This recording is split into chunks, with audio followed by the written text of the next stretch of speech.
जानकी और उसका बेटा अशोक एक गांव में रहा करते थे। जानकी के बेटे अशोक को शुरू से ही गाने का बड़ा शौक था, लेकिन गरीब होने के बावजूद भी जानकी अपने बेटे के इस शौक को पूरा करने के लिए घर घर में बर्तन झाड़ू पोछा लगाकर जो पैसे लाती वो अपने बेटे के करियर बनाने में लगा देती, क्योंकि वो गाना सीखा करता था। एक बार अशोक का ऑडिशन मुंबई में होता है, जहां अशोक को सिलेक्ट कर लिया जाता है।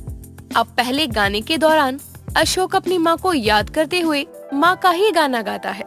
मैं कभी बतलाता नहीं, पर अंधेरे से डरता हूँ मैं माँ, तुझे सब है पता है ना माँ।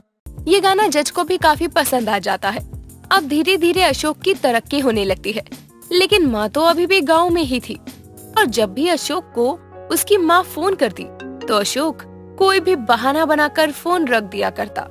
एक रोज जानकी के घर उसकी पड़ोसन सरला का आना होता है और सरला जानकी से कहती है, जानकी, मैं तेरे लिए खाना लेकर आई हूँ। तू कई दिन से बीमार है, लेकिन तू किसी को बताती भी नहीं।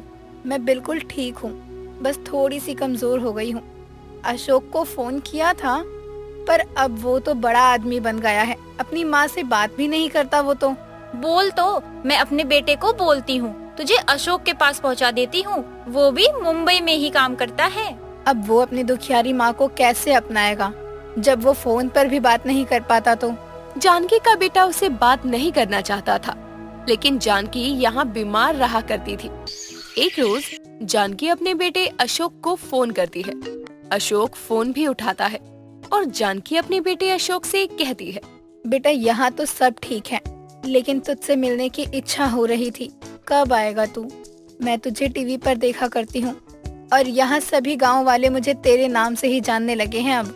माँ, मेरे पास अभी समय नहीं है। वो तो आप फोन कर लेती हैं तो मैं उठा लेता हूँ। मैं बहुत बिजी हूँ, जब भी समय मिलेगा तो मैं आपसे मिलने जरूर आऊंगा। ना जाने कब आएगा वो दिन। तुझे गए हुए 2 साल हो चुके हैं और 2 साल में तू अपनी माँ को बिल्कुल ही भूल गया। भूल कर भी तू फोन नहीं करता मुझे।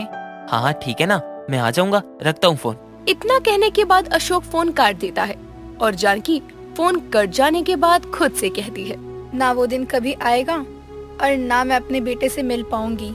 मैंने जिसके लिए अपना सब कुछ कुर्बान कर दिया, वो आज मुझे ही भूल गया। जानकी हमेशा ही बीमार रहा करती थी। अब वो काम भी नहीं कर पाती थी जो उसके पास पैसे हों और वो अपना खर्चा भी उठा सके। हालांकि उसकी पड़ोसन सरला उसकी देखभाल किया करती थी। देर शाम सरला जानकी के घर आती है तो जानकी बुखार में तड़प रही थी। ये देखकर सरला जानकी के लिए डॉक्टर बुलाती है और डॉक्टर सरला से कहता है, अच्छा हुआ आपने मुझे समय पर बुलाया, नहीं तो सिचुएशन बिगड़ सकती थी। इन्हें कुछ दवाइयाँ दे दी हैं, ये जल्दी ठीक हो जाएंगी। बस थोड़ी कमजोरी आ गई है इनमें। इनके बेटे को कहें कि वो इनका ज्यादा से ज्यादा ध्यान रखें। डॉक्टर साहब, दुख तो इसी बात का है कि इसका बेटा होते हुए भी आज ये अनाथ बनी हुई है। अब गरीब माँ का दुख अमीर बेटा कैसे जाने। डॉक्टर के चले जाने के बाद जानकी रोती हुई सरला से कहती है, न जाने मैं अपने बेटे से कब मिल पाऊंगी, कहीं ऐसे ही मेरे प्राण न निकल जाएं। जानकी, तू ऐसी बातें क्यों कर रही है? तेरा बेटा बड़ा आदमी बन गया है, वो आएगा जरूर और तुझे ले भी जाएगा। दुख तो इसी बात का है कि 2 साल उसे अपनी माँ की याद तक नहीं आई। उसने कभी खुद से फोन नहीं किया। मैं करती हूँ तो कहता है अभी काम में बिजी हूँ, करूँगा, और वो फोन भी नहीं आता कभी भी।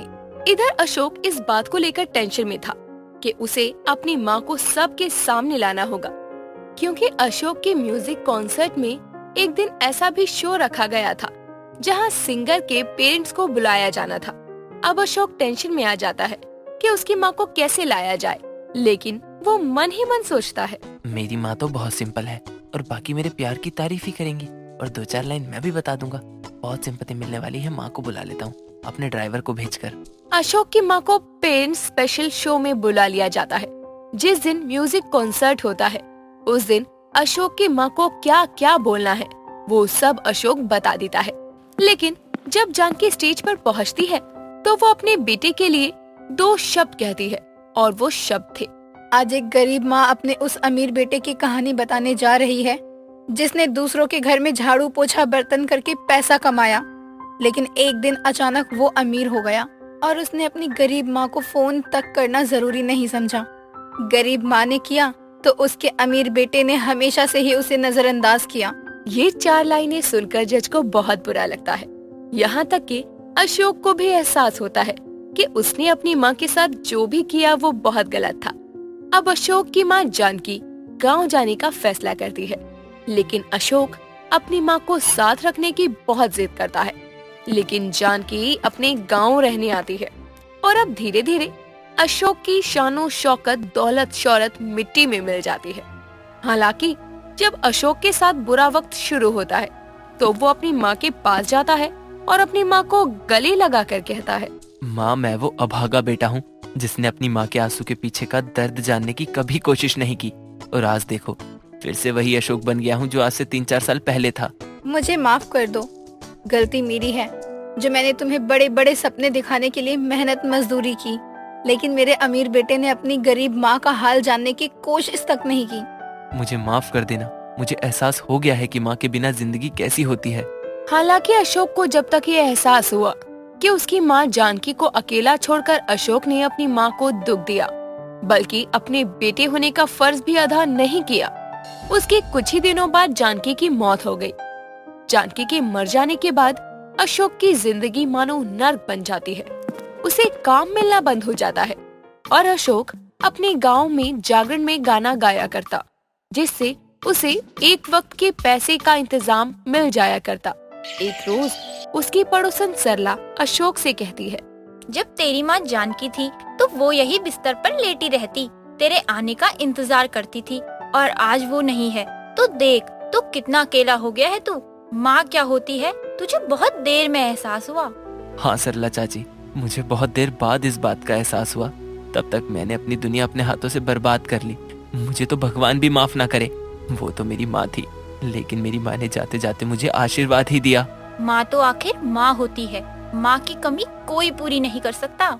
इस तरह एक गरीब माँ अपने बेटे को अमीर जरूर बना देती है, लेकिन वो अमीर बेटा अपनी गरीब माँ को भूल जाता है। माँ के आंसू के कारण अमीर बेटा जिसने दौलत शोहरत तरक्की हासिल की थी, फिर वो उसी मुकाम पर आ जाता है जिस मुकाम पर उसकी माँ उसके लिए तड़प रही थी। तो यही है जिंदगी की सच्चाई। एक पल को पैसा आने पर जरा भी घमंड नहीं करना चाहिए। यहाँ तक कि अशोक ने अपनी माँ तक को भुला दिया, तो भला भगवान क्यों नहीं देखता।